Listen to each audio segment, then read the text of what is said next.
So we're here today to sort of look at, number one, the problem, but number two, we've also got a solution. We're on the cusp of an amazing opportunity with the American Recovery and Reinvestment Act of 2009, commonly known as the stimulus package.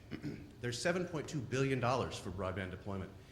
And the state of Washington has recently formed a new Office of Broadband specifically focused on this issue. And I want to direct your attention in your packet to this flyer.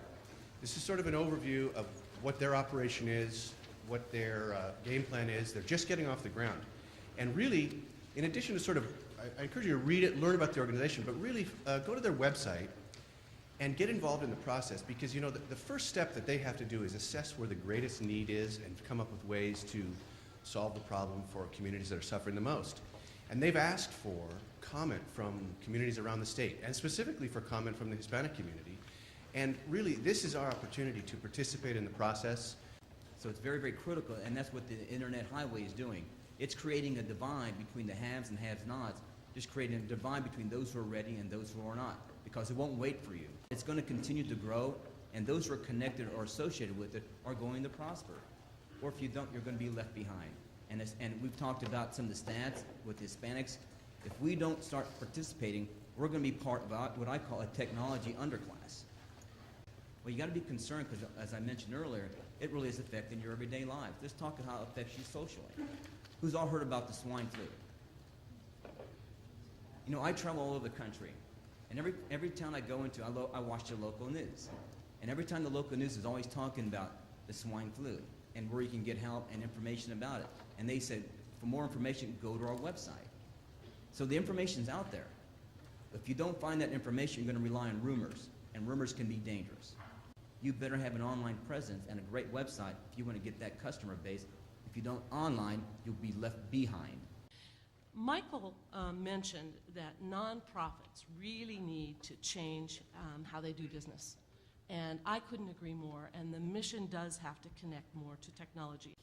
And that's pretty much where it stops. That third level, though, of really transforming student learning through the use of technology, allowing students to work in teams, encouraging the work in teams, not just with students in their building, but with other buildings, and ultimately with students across the globe, that kind of transformative learning that students in other parts of our state do have access to, our students do not have access to. Nothing to say about the inability to communicate between all 17 clinics that we have.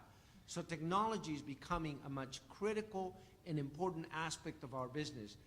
We have been pretty good at doing this for the last 10 years. Farm Workers Clinic certainly has entered in a very aggressive way technology.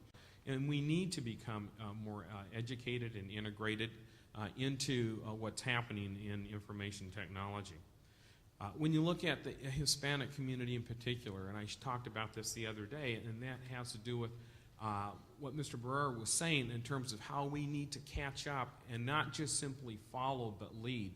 Because if you are going to be competitive in the 21st century, as intimidating as information technology may be to some, we have to get over that hurdle and embrace it.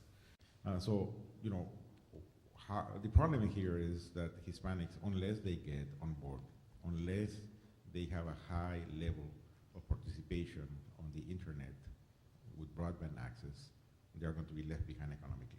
Last but not least, I want to again thank everybody for coming out, and I want to re-emphasize what I mentioned at the beginning, which is to participate in this process.